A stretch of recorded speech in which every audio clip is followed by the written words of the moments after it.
Okay, I have a few already. Yeah. Okay. Shuri jumping out of the plane into the mountain as Black Panther. Oh my gosh.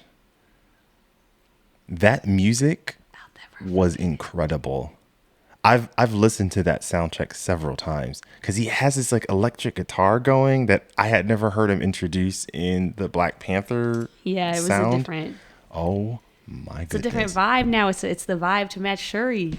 Yeah, That was a very emotional. I was not expecting to have that kind of emotional I cried. reaction. I was crying real bad. Yeah. It's beautiful to me. It's because it's weird because most of the commentary around Black Panther has been like, here are all of the things that have to deal with grief and everything that has to deal with loss and sadness. But there were a few fire moments in that movie. Oh yeah.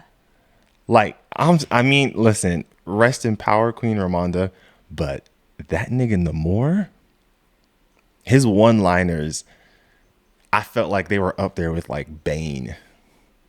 He was like, I can only think of one. The one that's like, bury your dead. no, but remember earlier he was like, I have more soldiers than you have blades of grass. Excuse me? He was a well written. He had good Oh, lines. come on, Marvel. Pay attention. You have to make villains that follow through. I'm getting annoyed because like Gore the God Butcher was supposed to be like a big deal. Because his scenes were great. But it sounds like what Christian Bale is saying is they cut a lot out of the movie. And I had said it before, when I had heard that the movie was only going to be 90 minutes, I said, uh-oh. That movie was 90 minutes too. Thor Love and Thunder was 90 I thought you minutes. were talking about Quantumania when you said that. No, that one was like 2.5. Quantumania was 2.5 hours. Yeah, it was like almost like 2 hours and 40 minutes or something like that. But nothing happened. How was it that long? Yeah. I don't know. I'm really trying to understand what made that movie that long. I'm really trying to understand what made that movie that long. There was a lot of buildup with the quantum realm. You spent a lot of wasn't, time there. though. I feel like you did. You weren't always, remember, you weren't always with the soldiers and the rebels, the resistance. Sometimes you were with the different Scott family members. Remember, like they went to that kind of club area, and then that's where Bill Murray. Bill Murray came in. Yeah, I guess. It just didn't seem like a 2 hour. Anyways. Okay, well, that's one of my favorites. Also. Wait, maybe we should just alternate. Oh, okay. Sorry. So one that sticks out to me often was the flashback episode we got in WandaVision. When we see... What is love?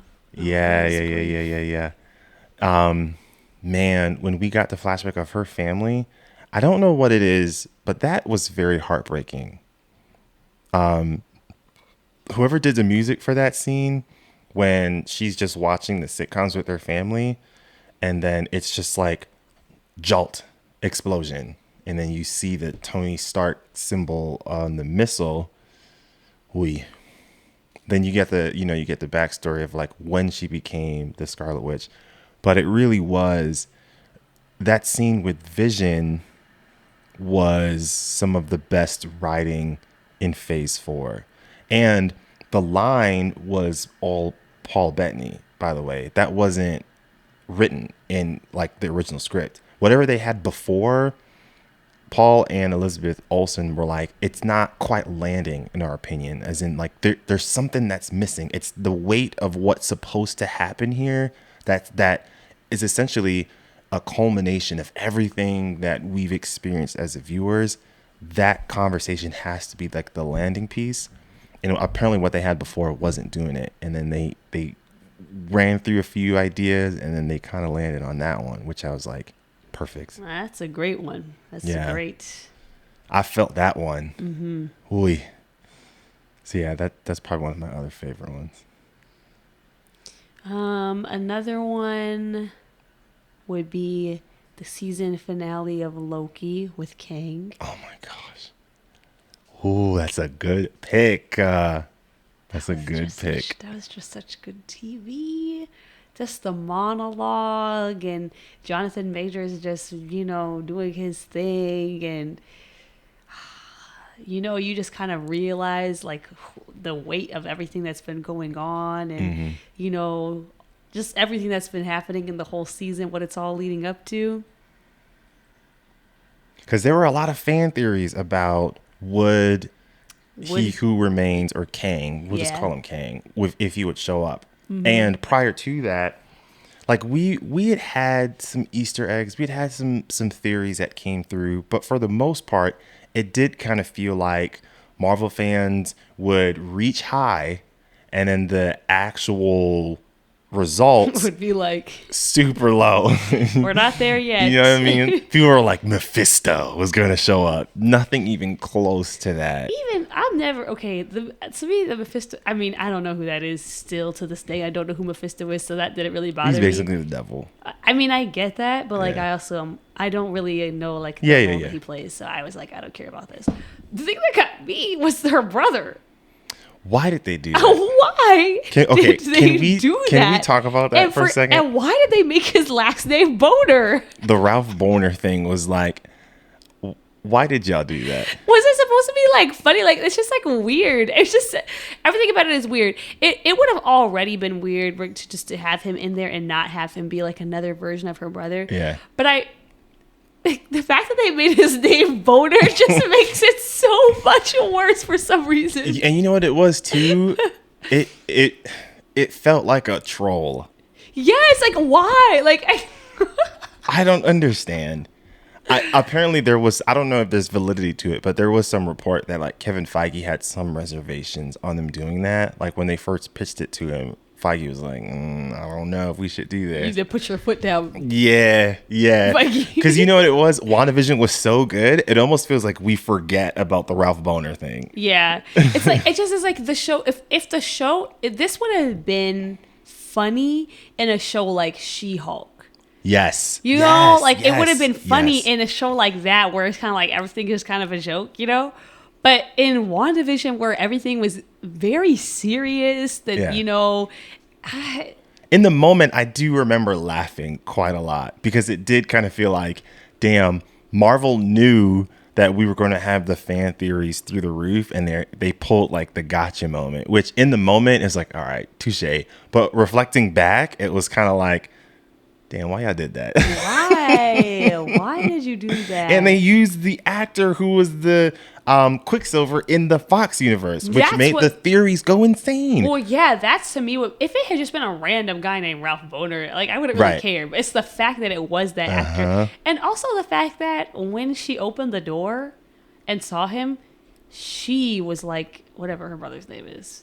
Pietro. Yeah, she herself is like Pietro. And then, why would you say that? Val Deming's You've never character, seen that version of him. Val Deming's character was like, they recasted Pietro, which is like when they're watching it on the television. Why would you say? How would any of these people know that? Man, I was really hoping that Aaron Taylor Johnson showed up. I was very, very, very sad that he didn't show up. I'm always hoping because Aaron their Taylor chemistry Johnson in will Age show of up. Ultron was actually pretty good. That's good. He's a really good actor. Yeah. So. But yeah, I mean, we both loved WandaVision, but that one stands out quite often. You didn't say your next favorite. We just got on a tangent. I was talking. How did we go from Loki back to WandaVision? Fan theories. Oh, yeah, but I mean, we could elaborate more on the Loki one. I've gone back and watched that Jonathan Majors scene in the finale of Loki because I'm just like, I'm clinging on to every single word that man is saying. It was so good because what you would expect to happen would for there to be a big fight. Right. And they were like, no. And then you sit there and for like 20 minutes straight, it's just him talking and you don't care. That was so refreshing for Marvel. You're like, this is good. I want this. Like, I remember we had friends over to watch that episode and literally the entire time, everybody's just leaned forward, listening to everything that he said. Yeah. It was just as entertaining. Marvel needs to learn that, okay?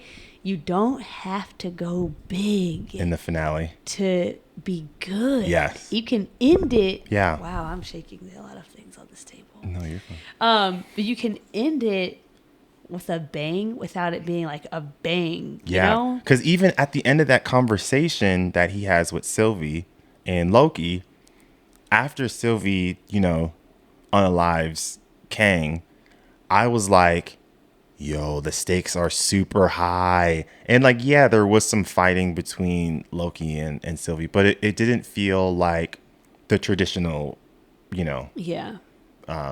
phase 3 or act 3 of of any Marvel, movie or Marvel. yeah. Yeah. Okay. I think another one that stands out, there's quite a few, and this, we're not ranking them. So I guess the next thing that I would probably say is the Kingpin reveal in Hawkeye. I forget about Hawkeye, and I really liked that show. I feel like that's like, It's a little underrated. it's underrated. I feel like it's better than some of the others that people tend to like. I feel like Haley Steinfeld and Jeremy Renner had really good chemistry, and they did a really good job. What's her name? Yelena. Florence Pugh. Florence Pugh. She was phenomenal. Was she in it that much? Oh, she was. Yeah, she was in it for like 3 She episodes. was, yeah. Remember when she made her mac and cheese? I love their banter just as much as I loved Haley Steinfeld with Jeremy Renner. But the Kingpin reveal was good because it was like when he was first there, but they didn't show him. Everybody was like, that kind of sounds. Yeah, he's like he pinched her cheek or something like that, and then he yes. had a little laugh. And I remember immediately we looked at each other and we were like, is it? Yeah, like neither one of us wanted to say it. Like, who did you think it was? Oh, that's so true. Because we had no idea. Well, we had seen No Way Home already. Yeah. No. This came out before No Way Home? That episode, I think, came out before No Way Home, didn't it? Okay, I don't know. Because I was going to say if... It came around the same time. I can't remember. Because I need to know. Because I'm like, I don't know. Did we have any idea that they were going to introduce Daredevil yet? I want to say we didn't. I remember seeing like theories online, but you always got to take this with like a grain of salt. You know what I mean? Like people thought Tom Cruise was going to show up in Multiverse of Madness as like a variant of Iron Man. That would have been kind of funny. Yeah, but it's just, so like I would see and be like, nah, they're not going to do it. But I do think, I don't remember which one came first, but I do remember they happened around the same time. And that's where like the excitement of like the Daredevil built up. It was like, dang, we got Vincent D'Onofrio and we just got Charlie Cox. Like the hype was real around that. Yeah, a good time. I do think they nerfed him a little bit, which I was a little bummed out. But what, Kingpin? Yes, they 100% did, because in Daredevil he's absolutely terrifying. Yeah. There were a few scenes that he had with Haley Steinfeld's her actor, her character, her mom. I remember there were a few scenes where I was like, that's the Kingpin. When like you can just see like the little facial expressions and the mannerisms. Yeah. And yeah, man, we just watched season 3 last year. Yeah. Of Daredevil, and again, Daredevil was a masterclass of television. Good. I'm actually really nervous that they're bringing it back. Well, they said they'll stick to the tone for the most part. They're going to cut back on the gore, but the tone will stay. Okay. Is what they said. Okay. It's just... But you have a right to be nervous. Because I feel like, they've tried a few times to, take things in a new direction, be a little bit more serious, and it's a little hit or miss. Werewolf by Night. Okay, Werewolf by Night didn't feel that serious to me. Oh, it felt violent, though. Yeah. I thought it was pretty violent. Yeah. They were able to get away with it because it was dark and black and white. It was black and white. Yeah. Because there was a lot of blood gushing in some of those fight scenes. But it was also like in the style of like a 40s movie. So the blood was like, okay, that's a ketchup packet. Right. It felt kind of soft. Softer tone because of the nostalgia aspect. I'm a little bit nervous. We'll see. I hope they realize that like you really have to... the show is not for kids. No. And just make it so that the show is not for kids. Own it. Just accept it. Yeah. And realize, look, we gave these kids and these teenagers a lot of great content. Miss Marvel was definitely for an age bracket underneath us. Marvel, it is okay. Yeah, but Marvel, it is okay to give your young adult and adult audience something of their own, and that should be Daredevil. Also, these kids are not watching all these daggone shows. They're gonna watch Daredevil. You need to be the children. Yes, they will watch Daredevil. Wait, doesn't this go against our point that it's not for kids? I think what Marvel is anticipating is that like parents will be concerned that they're watching age inappropriate things. But in the back of my mind, if I was a kid, I know I would still be watching it. I was going to say, as a teacher talking to students, these kids are not watching all these shows. These kids are not. Oh, I see what you mean. They're not watching all Which of ones these did Marvel they watch? shows. I don't know, but they don't the thing is, kids are not Marvel fans. I mean, maybe when you get a little older to like middle school, probably, but like I would argue middle school is like probably fine to watch some of that stuff anyway, you know? But like younger kids are not Marvel fans in that way of like, I'm following everything. I'm intensely following the storyline. I'm sure there's a few that are, but on the whole, they're just not that serious about anything in life for them to be like, did you see the new Marvel show that just dropped? Probably not. They don't care. So I just still think that they need to worry. I just hope that they go all the way. Mm-hmm. Okay, it's my turn. Yeah. I gotta put something from No Way Home in. It's just that the entire movie was just a big moment for me. Oh my gosh. But if I had to choose one moment,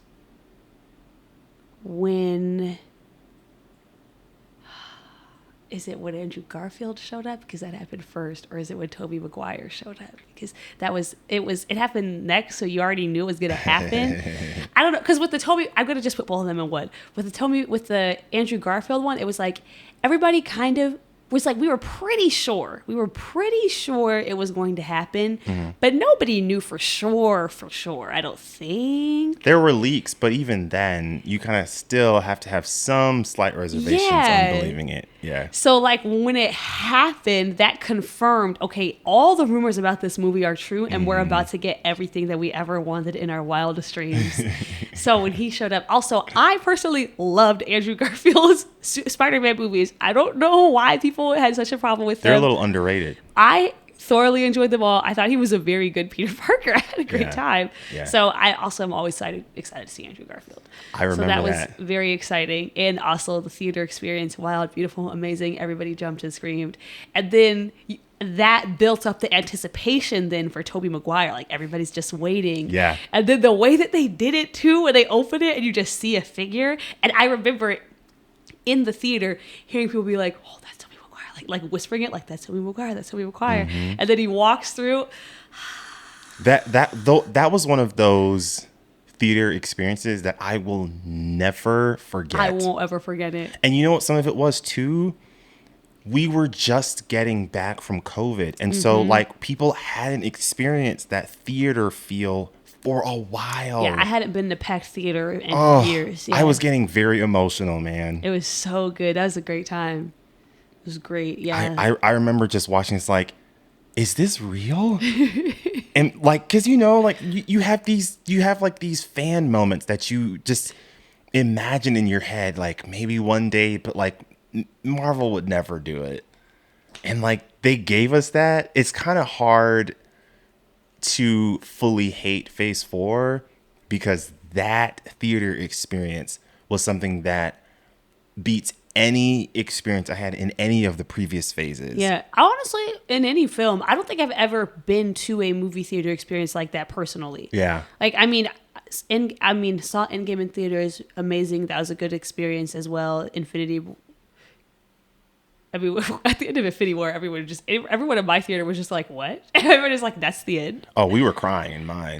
Oh yeah, there were some emotions too. But I didn't go on like an open, I think I went on like a random weekday. Like I didn't go. So like, you didn't go Thursday? No, I didn't go with like the big rush when like all the Marvel, even the people that I saw it with were like not as big Marvel fans as me. Yeah, it's different circumstances. So, Black Panther was like like a I mean, that was a great theater experience also. First just one. like that. Yeah, the first Yes. one. But yeah, I don't think any of them really compare to like just the adrenaline rush that was that movie, and just everybody in it together. It just I'm like high key getting emotional just thinking about that right now. I'm not even joking with you. it was so good. I've been trying to recreate it ever since. Because it's these little moments that I felt like I was a child again. Mm-hmm. I know everybody like loves Andrew Garfield, and I fully understand that. But what really pulled like me and my two cousins into the superhero world was the Tobey Maguire trilogy. The little moments where he has the conversation with Dr. Octopus and he was like, "How are you?" And then Toby says, "I'm trying to do better." That was a clear nod to a conversation that they had in Spider-Man 2. And the music from Tobey Maguire's movie kicks in, and I started bawling. I could not contain it because I was like, damn, I'm a child again. I'm a child. Oh my gosh. It was so And then when they were this is where I almost jumped out of my seat. When they were doing the web slinging together. Oh yeah, absolutely. And then the theme music kicks in. Yeah. Oh my god. Okay, Michael Giacchino, who did the music for Spider-Man No Way Home, phenomenal job. He knew that just to pull in all the right forms of nostalgia. Oh my gosh. He was like, yeah, let's do this. Let's go all the way. Yeah, no, the fight scene. I was thinking about choosing that scene from the movie instead, but I just think the rush, that initial rush of the first appearance was just so good. But yes, the fight scene was absolutely. I think wonderful. We're forgetting probably the most emotional moment. When happy emotion or sad emotion? Well, I guess both. Very bittersweet when Andrew catches MJ. Oh no, I also thought about that, and I also was considering that as well. Yeah, that was because I remember everybody in the theater being like, like everyone was like, they won't, but will they? They won't, but will they? And then the camera cuts to Andrew Garfield. Yes, like, and then everybody's like, he's gonna catch it. Yes. No, it was so good. It was so good. Oh my gosh, that was such a good. I will admit. I don't think I would have liked the movie half as much if I had seen it like 3 days later. Honestly, like it's still a good movie. I hear you. But like, I'm sure that there's valid critiques of it. I just don't care about any of them because that theater experience was so phenomenal that I thought it was perfect. No notes. 100% 5 stars across the board. I don't care about the VFX. Don't care at all. I don't care about dialogue. I don't care about camera angles. Nothing matters. That movie is a 10 out of 10 for me. It's perfect. It's perfect. Oh, because remember I had a couple of friends of mine caught COVID, and so they had to wait 2 weeks later. And like there were some reactions, but very low when they went. And I gotta say, my heart broke when I saw the text that, bro, I just tested positive. And I was just like, wouldn't let that shit happen to me, though. Shut up. Yeah, I think I would have felt much differently about it if I had seen it. I would have still liked it, but I don't think I would, like, love it like I do because the theater is just so good. That was the longest day of work ever.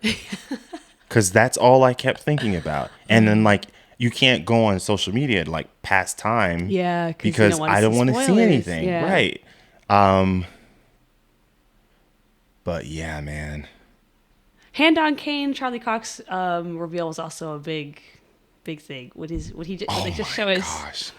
You know what broke my heart? That interview he had where when he went and saw it in the theater and people didn't react, I was like, one, you went to the wrong theater. And two, I will fight every single one of them because how do you not know the Charlie Cox Daredevil? He went too late. That's all it is. He went too late. Because remember when we saw it again? We saw it again like 2 days later. And they knew. And no, they knew, but it wasn't a big. There wasn't like a big thing. Oh, you're right. It was just that few. Yeah, fans there was in like the a back. few people sitting right behind us, so we were like, yeah. They knew. But like, but for the most part, there wasn't like a big reaction. It's really that first night, and maybe Friday. I would assume Friday also because that's when they, Sure. like the Thursday night and Friday. I feel like is when you're going to get the best experience, because that's when all of the really diehard, serious Marvel fans that have been reading all of the theories, that have been in the comic books, that are going to catch all the little Easter eggs, that's when they're all there. So and everybody knows that we're all there and on the same page. So everybody feels comfortable reacting to things like that, because we're like, I know everybody in here is hype with me right now. There's no casuals in here. This is just straight diehards, because casuals don't go Thursday night. Yeah. It was just us. And I love that for us. Oh my gosh. Oh, it was a good time. Okay. Also, it is important for us to note that canonically, the Tobey Maguire Spider-Man is the strongest, because in that web fight, he beat Andrew Garfield when they were at the dinner table inside. All right, well, you won't remember that scene. So sorry. Doesn't matter. I thought it was because the webs come from within him. That's strength. That's real organic. You know what I mean? Not that fake stuff. Not that BBL web stuff. I have to say, I thought that it was always the case that Spider-Man's webs come from within. No. And I was like, what do you mean? When I saw him, He makes them. When I saw him building them, I was like, what do you mean? Like, what? Yeah. I love how they poked fun at that too. Like, do they come out of anywhere else? It's like, no. Also, I really loved that they made Green Goblin the main antagonist, And where they, the other and they ones were let like Willem the sub Dafoe ones. like do his acting for real. Holy! Because I mean, I was scared of him. yeah, like obviously the original Tobey Maguire Spider-Man is very good, but the Green Goblin in that movie is not nearly. Is Green Goblin in that one? Which one is he in? Green Goblin is in Amazing Spider-Man as well. Or I guess that might be more like the Hobgoblin because it's hairy. But Green Goblin's in the first Tobey Maguire movie. This first, okay, that's a very good movie, obviously, but the Green Goblin is not as scary in that movie the tone's not as serious. The tone's not as serious, but also he had his helmet on the whole time. Oh, so you're right. You can't see the facial Having him take off expressions. the helmet made a big difference in this movie, because Willem Dafoe got to like really act. Oh my God. Remember the scene when his spidey senses is going off and Yes. Peter can't figure out where Yep. it's coming from? Yep. And then he webs Willem Dafoe and then he's just like, it's some neat trick of yours or something like that. And then the tone just shifted immediately. Oh, It was like, oh no, what's going on? That whole hallway scene, he's beating the hell out of Yep. Peter, yo. And then Peter's trying to punch him and he starts to laugh. Mm-hmm. I'm like, I'm terrified of him. So good. Even I need to watch it again. I need to watch it again. The final fight scene, he pulls out the knife and he's like, it's like he's having so much fun. Yep. Oh, It's okay. giving Joker. It's giving. That's all I can say. It's Yeah, I think our audio might be a little bit too loud.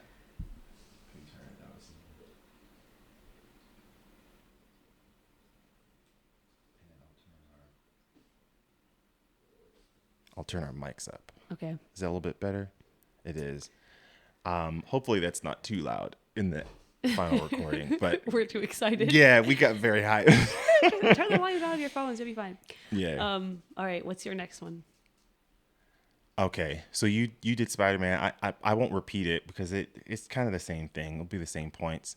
Another moment that I think about often.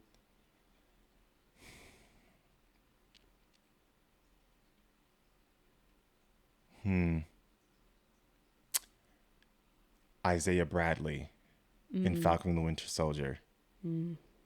That, I think, elevated it validated Falcon and Winter Soldier as a good show. Yeah. As a good show. Yeah. Because it adds more layers to their world. The racial commentary I thought was great, especially for it being in Marvel. They didn't land the plane perfectly with what they did with the Freedom Smashers. But I think for the most part, the journey up until then, I think, was well enough. Yeah. I mean, even some of those Bucky fight scenes when he's back as the Winter Soldier, just like, and it has that Winter Soldier music. Oh, yeah. Listen, I'm going to take a Winter Soldier scene any day. Any day. But the actor who played Isaiah Bradley did such a phenomenal job when he's like talking to Bucky. Yeah. I think we're getting him back in the next Captain America. Okay. But I remember like immediately after that, I went straight to YouTube and was like, who was Isaiah Bradley? Who was Isaiah Bradley? And then you read his story and you're just like, oh my It's God. tragic. And Steve knew. Steve knew about Isaiah Bradley. When did Isaiah Bradley happen? Steve was frozen when it happened, or Steve was alive as Captain America? I think it was when he was alive. Well, no. Steve knew Isaiah Bradley existed after he came out the Oh, ice. okay. Okay, I was about to say. Yeah. Oh no, because if Because he knew while it was happening, I think they that's tried to make another super soldier after Steve bad. froze. Right, that's what I thought. And then you know Steve knew about him. He had access to all those files and he was super smart. Like he knew. The story again, because you read that comic book, right? Yes. And isn't it like a bunch of black men get it? They're like test subjects, sort of. And a lot of them they're- get deformed. Yeah, they get like except side for effects. him. Okay. And then he busts out to go save his brothers. They don't make it in the comics. They don't make it. Isaiah Bradley dies in the comics. No, he survives in both the show and in the comics, but some of his brothers don't make it. Yeah, I thought all of the other ones died. Yes. In the Yeah. show, they didn't all die too. I don't know. I can't remember. Okay. It's a while ago, but Yeah, it's sad. testing on him for 30 years. And he didn't get any recognition. It's like Captain America. Steve became like the Captain America. Yeah. And I know that like people will probably look at the ending to Falcon and the Winter Soldier as like, pro-military, but you got to honor those black veterans. You just do, because what they were willing to fight for in a segregated country, like underneath it all, there is like a sort of a valiant effort that I just kind of feel like you just got to honor. I mean, also like willing might not even be the right word. I mean, they were like drafted, like they were forced to do it. Yeah. I'm not saying that take away. I'm saying I think that like kind of adds to like they deserve admiration just because of like, what they had to go through. Right. For a country that had absolutely no respect for them. Right. And again, like this isn't us like trying to be like, like super patriotic, but when you factor in the racial component to a lot of these black veterans, hell yeah, you better give Isaiah his recognition. Yeah. Especially after what he went through. Yeah.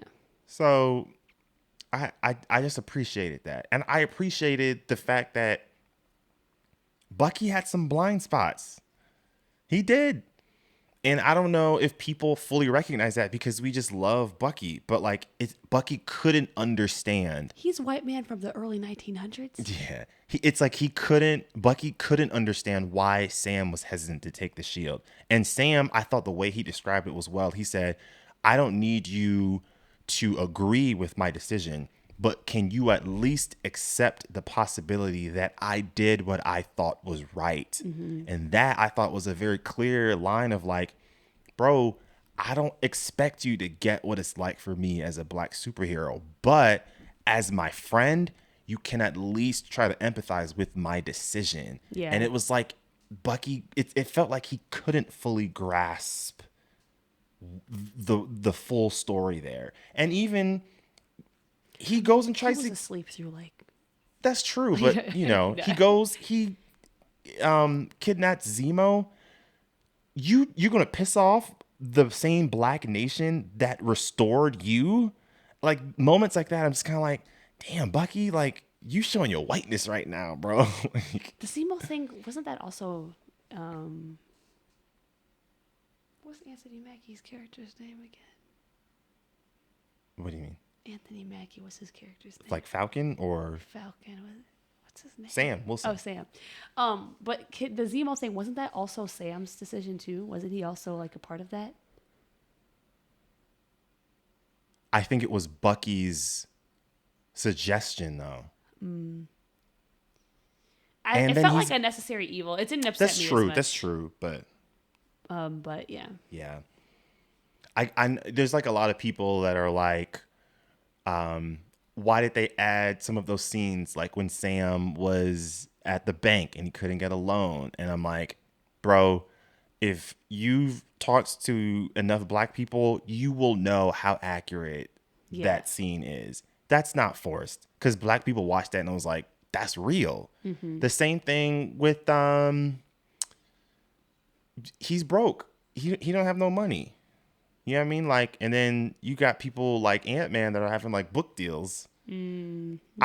Let's talk about this. Y'all threw some of these Avengers through the wolves, to the curve after Endgame, and I'm like, y'all couldn't luck out for each other, man. That's okay. Honestly, this is the thing that is a bit confusing to me. This is a little bit of a complaint, okay, about Phase 4. How come nobody talks to each other anymore? I know some people are gone. Like, I know some people are like not on planet Earth. Yeah. But aren't there like several who are? Because it kind of feels like the people who were close to other people are gone. I get it, but wouldn't that then also? Okay, maybe. Rhodey does talk to Sam. Rhodey does. That's true. That's true. They were like the black men would stick together, which is factual. Yeah. But I don't know. Some of it was just like it just feels like you guys have been through a lot together, and your mutual friends are dead. Wouldn't you guys be hanging out sometimes, or like helping each other out when stuff goes down? But remember though, it was only the original that were close. Everyone else just came in through Civil War, and then right after Civil War, Infinity War happens, and then Endgame. They don't really have that like relationship. I guess it just seems like like that traumatic experience should have bonded. Yeah, y'all. It just seems you guys have been through something that nobody else has been through, and that you don't have to be like the best of friends, but like, something check in. It's like if something's going down, y'all didn't want to send a single text to Wanda. Like, damn. I'm saying, like, Wanda, like, even in No Way Home, I'm like, nobody. Yeah, nobody was gonna look out for the kid. He's just. Strange was there, but I forgot Strange was on that movie. Strange was there. That kind of. Tony's gone. Steve's gone. Yeah. Those are probably the only two that I think would have probably looked out for. Okay. Looked out for Peter. All right. Okay, that's fair. That's fair. Yeah. Okay, I need another moment. Wait, start listing some things that came out. I'm kind of forgetting things. Okay, so we did. There was a No Way Home, and there was WandaVision, Loki, Hawkeye, Falcon Winter Soldier. There's Miss Marvel, there's She-Hulk, there's Eternals, Shang-Chi. What did we forget? I feel like we're forgetting something. Well, there's Werewolf by Night, Multiverse of Madness, Thor: Love and Thunder. I think that's it. And then the holiday special. Guardians of the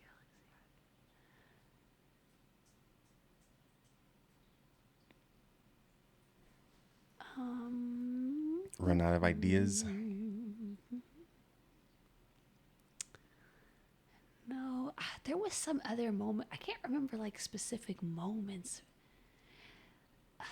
Like in WandaVision, I know we already talked about it, but I mean, those the sitcom vibes, the sitcom episodes were a vibe for me. I greatly enjoyed that little journey. They had those little hints of something else was going on. Yep. Yeah. That little journey through the sitcom eras. I just thought that was phenomenal. That was such a good idea. Oh yeah. If you were a fan of comedy, you're going to appreciate that show, I think, more than others. Yeah, all the little nods. I Dream of Jeannie, into, just all the things. I thoroughly enjoyed that. Mm-hmm. There was a particular moment that I'm trying to remember. Like when Vision starts to become sort of when Vision becomes aware, fight. Yes, and they had that fight at the end, and then he says something like, "You can't just make me forget" or something. Oh, and she's like, "Yes, I can. Yes." And then turns on the credits. Yes, the credits roll. Yes. What? That's such a creative thing to do. I've never seen that on television. Making it a TV show within a TV show made it so good. Yes, it's kind of like the fourth wall doesn't exist. Right. It's like we are a part of the show. Listen, man, Wanda's terrifying. She did that, and then she had that spooky moment in Multiverse of Madness where she looked directly at the camera for that split second. And I was like, oof, don't do that. Don't do that. Yeah. That's a good moment. That's a good one. I mean, this is going to be a bit of a fanboy moment, but like seeing Kit Harington and Richard Madden interact with each other again in Eternals. Oh shoot, I'd be forgetting Yeah. that. I'm waiting to get more Kit Harington. Obviously, Jon Snow is like probably one of my favorite characters in television, but it was kind of cool. Yeah. I always get happy when like actors from my favorite shows get more work. Yeah, it's always nice. Yeah. And sometimes you get a little nervous, like, dang, after they get out of that famous show, will they be able to find anything else, you know? And so the fact that Kit Harington landed in Marvel and that Emilia Clarke landed in Marvel. I forget she coming to Oasis. Yeah, Secret Invasion. I'm happy for her because she's been through it. Maybe Sansa will be there too when they bring in the X-Men. No, that's gone. That's gone. I don't think, I mean, the dialogue wasn't the greatest because she can act. We saw that in Game of Thrones, but I don't know who they beginning to write those X-Men movies. They need to get it together over there. whoever they did but you know what it was? Some of it was Bryan Singer, and he had like those weird allegations that he was like a horrible person. So they didn't bring him back. Oh, I mean, that's good. It's just like Find somebody else that's still good. Well, that, and also it's like, that doesn't usually stop y'all. You know what I mean? It's like, usually you guys are like, yeah, who cares? Most of the time, but that does not stop them. What type of allegations? I can't remember them all. But he didn't get work back. And the guy who did the first Avengers, and then he replaced Zack Snyder in the Justice League, Joss Whedon. He hasn't getting any work either. I think as the years have gone on, they've gotten more serious about it. Is it like sexual assault allegations or like you're difficult to work with allegations? It was the latter and some racist stuff. He did stuff with the actor who played Cyborg. Okay, I know. I remember that for him. I'm talking about the other guy. Bryan Singer? Yeah. I can't remember. I think it was like sexual stuff though. Oh, well, okay. Yeah. Well, you were talking about this. What was your moment? Oh, Kit Harington. Kit and Richard. Yes. No, yes. That was nice. Richard Madden, like, do you think he's done? Like, did he really fly into the sun and die, or like? I think the fact that Eternals established that those versions are recreated over and over. Oh, I thought it was different Eternals on the other planets. No, remember when Arishem takes Cersei and he explains how it's all made, you are seeing like an infinite amount of Cerseis kind of lined up on like a conveyor belt, essentially. I thought that was like metaphorical. No, because remember, Angelina Jolie's character is having these like flashbacks, and you just sort of initially write it off as if like she's losing her mind, but then you realize it's like her mind is remembering things. Yeah. But like for her, the reset hasn't worked well like it did for the other people. So I think we're going to, even the guy who's on Train to Busan, that he died as well. I think he's Korean. Yes. I'm sure we'll see him back because these are big names. Yeah, I mean Angelina Jolie. We need more of her. This is another thing that, you know, remember we were talking about this in the rom-com of like there's nothing in the theater for my mom to watch. I remember seeing people that were kind of middle-aged women that are like, this will be the first Marvel movie I'll ever watch because Angelina Jolie was in it. The power of Angelina. Listen, man, the 2000s, she had everyone in the palm of her hand. She's a superstar. She's probably like one of the last ones. Yeah, because I don't think people always realize that. Kit Harington was like, she had like a party for the cast members, and he didn't get invited. Damn, Angelina. I mean, he had like a minor role. I think she did it for like the core cast. Guess, but it was wild. Like, yeah, man. Like, listen, man. You remember when Kevin Feige first introduced all of them at Comic-Con? And I think they did Angelina Jolie last. Before he could even finish his sentence, the arena erupted when he announced Angelina Jolie. It's huge. It's a huge deal. And it's also one of the probably bigger things that she's done in several years. Yeah. It's not that she's been in things, but like she hasn't had a major blockbuster in like several years. You know, it's a little frustrating though, a bit of a tangent. I've seen more people say this often. the more you watch Eternals, the better it gets, which is a little annoying because it did not deserve the rating that it got. I don't think it's a perfect movie. It has its flaws, but a 47. No, it doesn't deserve a 47. I think the reason why it gets better the more times you watch it is because you're adjusting your expectations, not lowering them, but like adjusting them. I went in. I mean, just the way that it was advertised, and then Chloe Zhao, I was like, this is going to be like an Oscar nom level film experience. Like, this is going to be like a sweeping drama superhero movie, like the first of its kind. You know, like I was expecting something like unprecedented. Yeah. So then it was not unprecedented. It was still good, but it wasn't unprecedented. Yes. And so then you feel really disappointed. But when I watched it again, I was like, no, this is actually a solid film. It just isn't the film I thought it was going to be. Yeah. So I think that's probably why. Swing and a miss, but I like that they allowed her to take a risk. I'm always appreciate Marvel. And I'll be excited for what comes next. I'm excited. Yeah.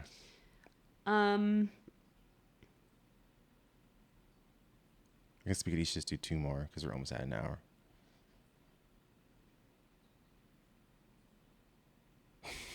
Can't think of nothing else. Yeah. I got one. Okay, you go. I'll come back to me. Are you sure you're ready for that, Mr. Whitman? Oh, okay. I was thinking about that, the after credit scene. Oh, yeah. I was thinking about that, but I was like, does that count? No, Yeah, it counts. When is that movie coming out? Next year. Okay. Mahershala Ali as Blade is the most so perfect. Oh my God. Especially, I didn't watch Blade until I was an adult, like when we watched it a few years ago. Yeah. But after watching Blade, I'm like, oh yeah, Mahershala Ali's gonna kill it. There's actually no other person that they could have chosen to do that. There's nobody else. Oh my, and his swagger is insane. Remember him in Luke? Well, you didn't watch Luke Cage, but he played Cottonmouth in Luke Cage. That's the bad guy. Yeah. Okay. Yo. His swag is insane. It's just got a presence. Oh my gosh. Are you kidding me? He's just got a presence about him. Yeah, it's going to be good stuff. It's going to be great. Dude, Blade is going to be insane. This one will be like, if Blade is bad, it's going to hurt more than like any other Marvel movie. Oh, I'll be very upset. But I have high hopes because didn't Mahershala Ali essentially like throw out the other director or Basically, something? they brought in the dude from Lovecraft. He was like, no. This ain't it. He's like, no. Yeah, Mahershala Ali was disappointed with where it was going, and then Kevin Feige was like, "Yeah, okay, like you're gonna tell Mahershala Ali no? Like, excuse me, that's a 2-time Academy Award winning actor. Give me a break." Yeah, so I have high hopes for that. I think it will be good. I also feel like Marvel has learned like we don't want to mess with our Black audience. Oh, that's a rage you don't want, my friend. feel like they are like, no, when it comes to this, we're going to make sure that it's good. I appreciate them doing that. We're not going to mess around. I appreciate them doing that. So, yeah. All right, so that's one more.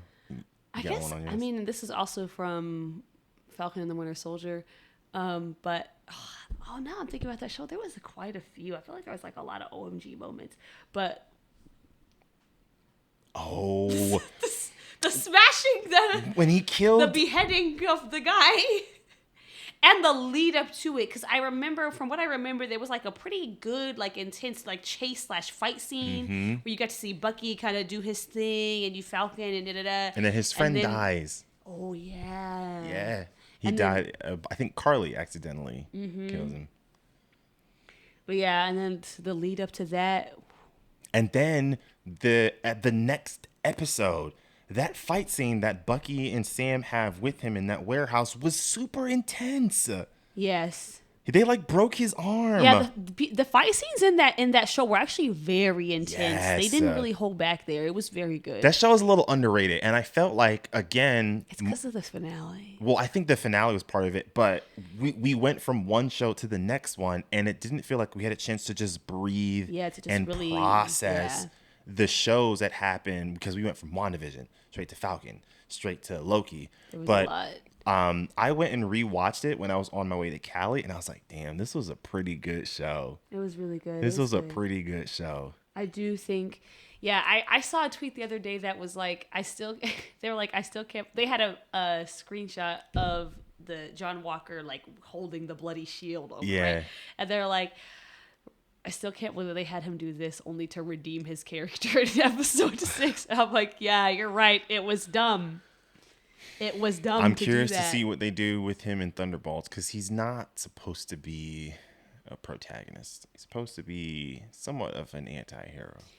Yeah, which that sounds like what the Thunderbolts are going to be. It sounds like it's kind of like their Suicide Squad. But it kind of weakens the overall. Oh yeah. Yeah, like Yeah. the strength of the plot. Side note: Stephen Yeun is going to be in Thunderbolts. Yeah, that is a massive W for Marvel. How Marvel is just getting everybody. Like I feel like everybody. That is such a massive It's just W. the place to be. That's really it. Yeah. I feel like as an actor, it's like if you just want to have a good time and make a lot of money. Yeah. You go to Marvel. Like, you And, know like, you're going to make big bucks it and you know you're going to elevates you have to a stardom. great time. In a way. You know That's what I mean? true, yeah. Because when it's the what's the term? The rollout that they have for their films, because the marketing is great, and then they have all of these red carpet, events. And you're going from interview to interview. You're on all of these, variety. You're doing all these Entertainment Weekly interviews with these important people. Like, you're going on Stephen Colbert. You know what I mean? Marvel will make you feel special if you're in their movies. And I think for an actor, like, that's got to feel pretty cool. It's a good time. Yeah.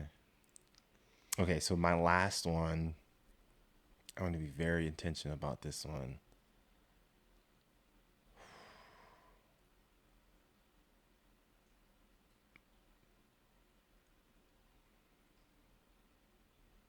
A scene. I feel okay. Sorry not to interrupt you. No, go ahead. I know that there are some in Shang-Chi. I saw that movie so long ago. Oh I my can't god! remember. Oh my god! I'm so glad you just said that. The scene when his dad goes Rambo. You don't remember that? Oh my god, Esther. When he looks down at Shang-Chi, the kid version, and to like kind of see like, are you with me? And then the kid gives him like a yeah, but he's terrified. And then because his father goes to get like revenge on the people that killed his wife, Shang-Chi's mom. And the tone gets so dark. And you see the horror on Shang-Chi's face as a child. And the camera doesn't go to directly onto the violence his father's doing. You see it in the reflection of the glass that Shang-Chi's standing next to. To watch this movie again. I only That saw it once. action sequence was terrifying because it's like, yo, I was not expecting Marvel to go there. But the fight scenes in Shang-Chi were good because you wild. had that martial arts aspect. It's always gonna hit. It's always great. It's always grand. Listen, man, I know it's a little weird, but like when you put martial arts with hip hop together, that shit's kind of fire. They always do. They literally always do it. Yeah. I don't think I've ever seen a martial arts movie where they don't do it. Shang-Chi was really good. It was a really good movie. A really, really good movie. Yeah. That might be my last one. I hope I don't think about anything else, but yeah. Black Widow was not like phenomenal, but I do remember some scenes with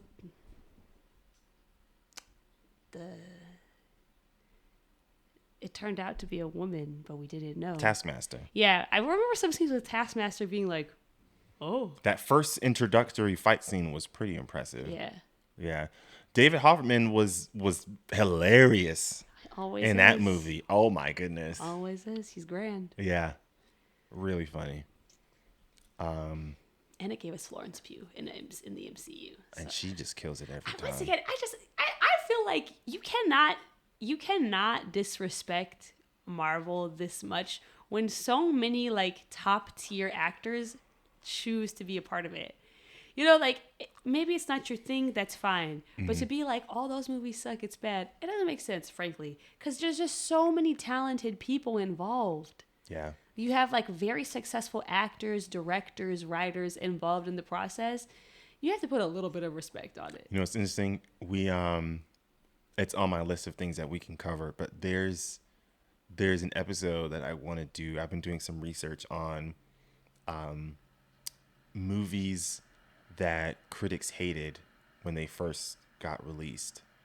And there's going to be a lot of movies that you're going to be like, no fucking way did a critic say that about this movie back then. Tell me now. No.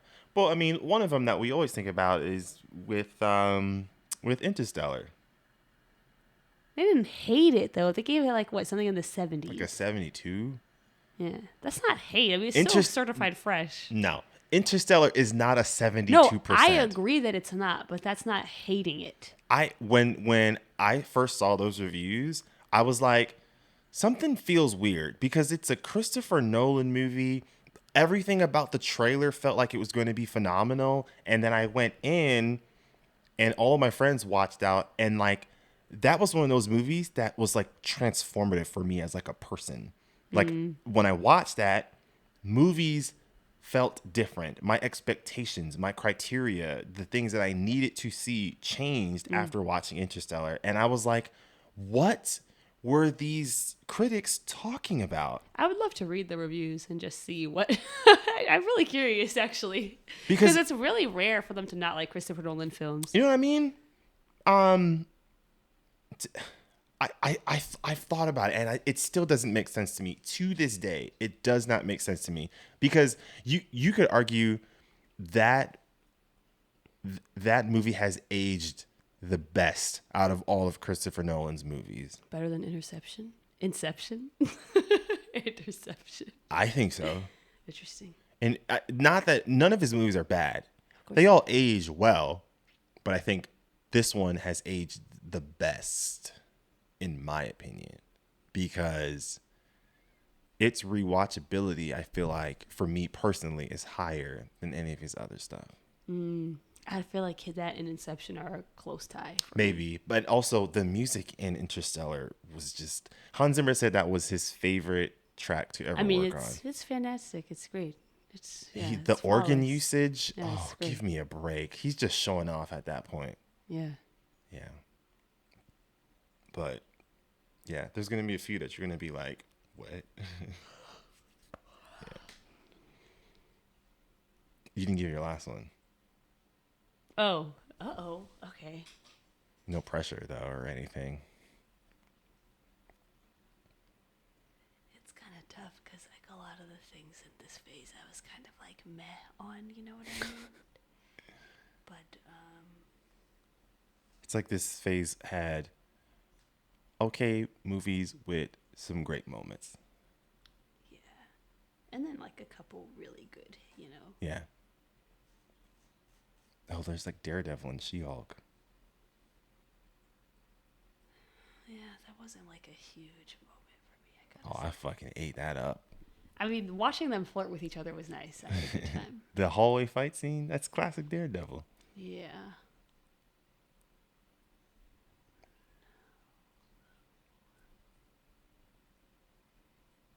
Okay, what are the shows? Miss Marvel.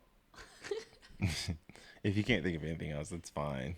I want to. We've been at it for about an hour, I so want to think of one more. yeah. I'm sure there's more from Loki. I'm trying to remember. Oh, old Loki. Old Loki. Oh my gosh, when he recreates Yes. Asgard, dude. Yeah, that was good. That was good. That was good stuff. I feel like that was, I mean, the whole show was good and I had a great time, but I feel like that was one when I was like, oh, they're not playing around. No, I remember that was the only time out of all the Marvel TV shows where I literally jumped out of my seat. When I realized what he was recreating, I was like, no effing way. Cut that out. That was super hype, yo. Yeah. Yeah, that was good. That whole episode was great. Very good with all the different Lokis. Oh, yeah. Yeah. Yeah.